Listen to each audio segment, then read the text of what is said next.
vamos a hacer un repaso de el balance que ya varios están haciendo, varios medios, incluso dirigentes de distintas canteras políticas, sobre los anuncios que el gobierno hizo el 17 de abril, que incluían varios ítems. Uno de ellos tiene que ver con precios esenciales, otro ítem tiene que ver con tarifas y congelamiento, y otro eje tiene que ver con los créditos ANSES, 3 puntas que vamos a analizar el día de hoy, y que no pasó todavía un mes, iba a arrancar el 22 de abril este acuerdo de congelamiento de precios y tarifas, y dijeron después que arrancaba el 29 de abril, es decir, lo postergaron un poco más.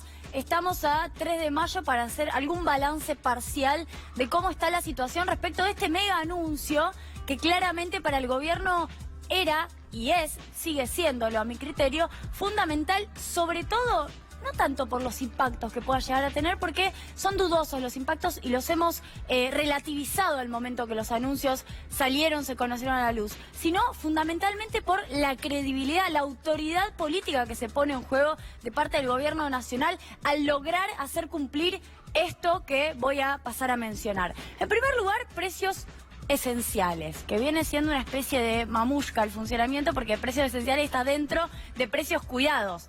Dijeron que no podían comprometerse a controlar 600 precios, se comprometieron a controlar 64.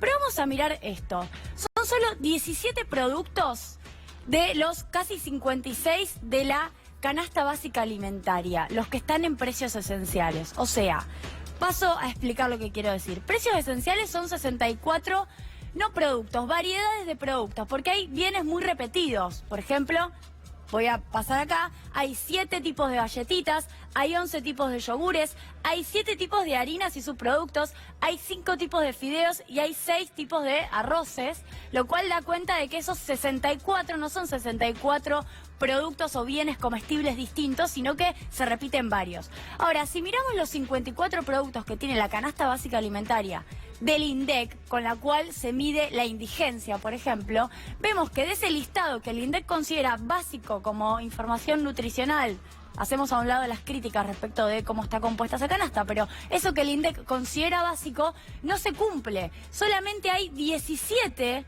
de esos 56 productos de la canasta básica alimentaria en precios esenciales. Entonces ya tenemos un problema de origen. El programa no cubre la canasta básica alimentaria que se contempla para todos aquellos que tienen que mínimamente superar la línea de indigencia para sobrevivir. No hay verduras y no hay frutas. Esto empieza a ser, si bien en el momento no fue muy mencionado, empieza a ser un problema, porque la verdura y la fruta es lo que más está aumentando en estos tiempos. Sigamos con otra placa. En primer lugar quería mostrarles esto para ver que la cobertura de la canasta, ni siquiera estoy hablando todavía en términos territoriales, es muy pobre. Ahora vamos a la cuestión territorial. El gobierno sacó un comunicado que dice que se cumple en el 73% de los supermercados de Cava y AMBA, en realidad toda la zona metropolitana, el acuerdo.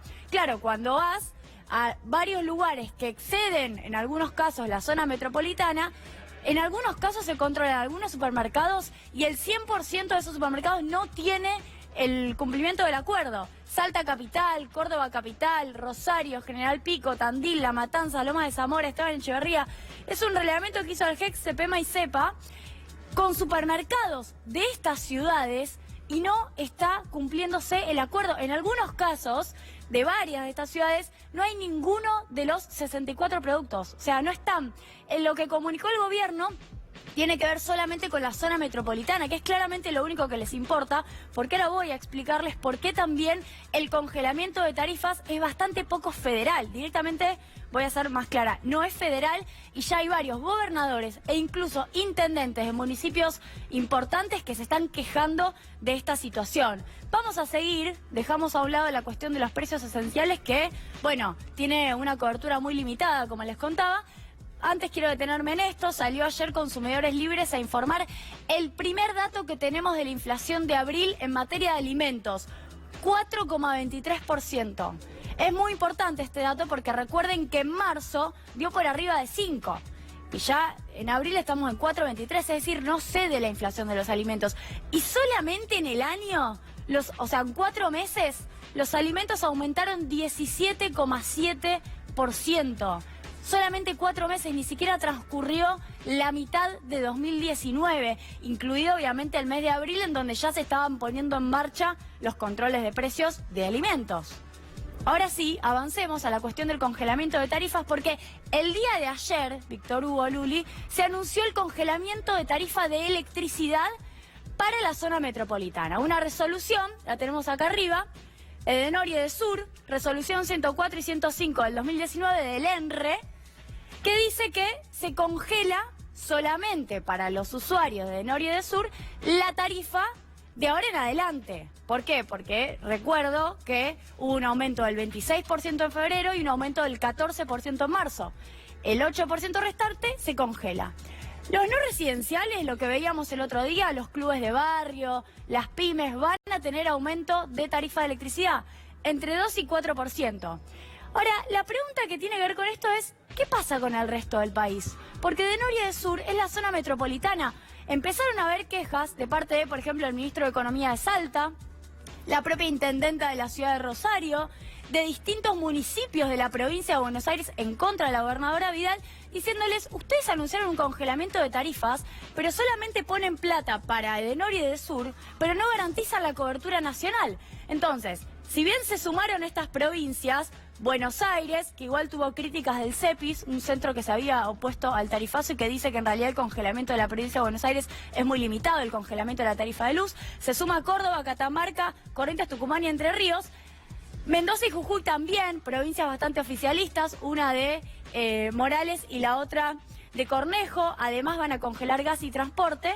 Tenemos críticas de Salta, San Luis y Santa Fe, que dicen directamente que no pudieron haber anunciado el 17 de abril que se iban a congelar tarifas, dando una idea, instalando en los medios de un congelamiento nacional, cuando estas provincias no tienen plata para hacer frente a ese congelamiento. Estas provincias firmaron un pacto fiscal en el marco del acuerdo con el Fondo Monetario Internacional que decía que no podían gastar más plata y ahora les piden que pongan plata sin tener la suerte de recibir los dólares del Fondo Monetario Internacional, porque solamente los recibe el Tesoro Nacional, que solamente pone plata en Edenor y Edesur, y estas provincias de acá para abajo la tienen que financiar sus propias arcas, y el gobierno de igual manera se comprometió a un congelamiento en el conjunto nacional. Y por último, transporte. Solamente la CNRT es lo que se comprometió el gobierno a congelar en materia de boleto de ómnibus, porque la verdad es que tren, subte no está en el resto del país. Y el resto del país está diciendo, ¿y yo qué hago con mi boleto de colectivo? Mencioné la ciudad de Rosario, varios municipios de la provincia de Buenos Aires. En estas provincias dicen, la nafta subió Acción, subió YPF, está subiendo un costo fundamental del transporte.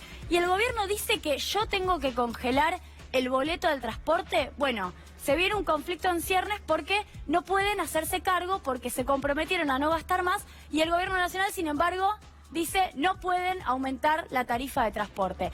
Todo esto es el lado B de los anuncios del gobierno, el lado B que nadie de alguna manera remarcó ni analizó, pero uno entra a los portales de todo el arco provincial del país, un país muy grande y federal, y hay quejas porque estos anuncios son un problema.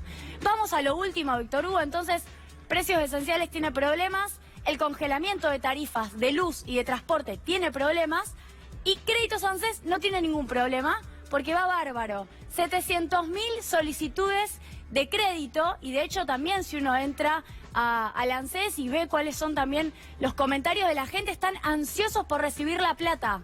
Están todos preocupados, jubilados, jubiladas y beneficiarios de AUH, preguntando ¿cuándo se cobra el crédito? Parece que se va a cobrar, de hecho les doy la información, entre la semana que viene y la siguiente de mayo. Ese depósito se lo van a hacer en la cuenta ANSES. De AUH pidieron 494.000, jubilados y jubiladas 43.000, pensiones no contributivas 6,4.000 solicitudes, y de asignaciones familiares, miren este dato, asignaciones familiares es gente que tiene laburo y que tiene laburo registrado y está pidiéndole un crédito al ANSES. 162.300 casos. Es fenomenal la cantidad de créditos que está recibiendo el ANSES, solicitudes, los depósitos, como dije, las 2 primeras semanas de mayo, y hay 270.000 turnos adicionales para este mes de mayo, porque la gente va corriendo al ANSES a pedirle que le ayude a llegar a fin de mes. Lo triste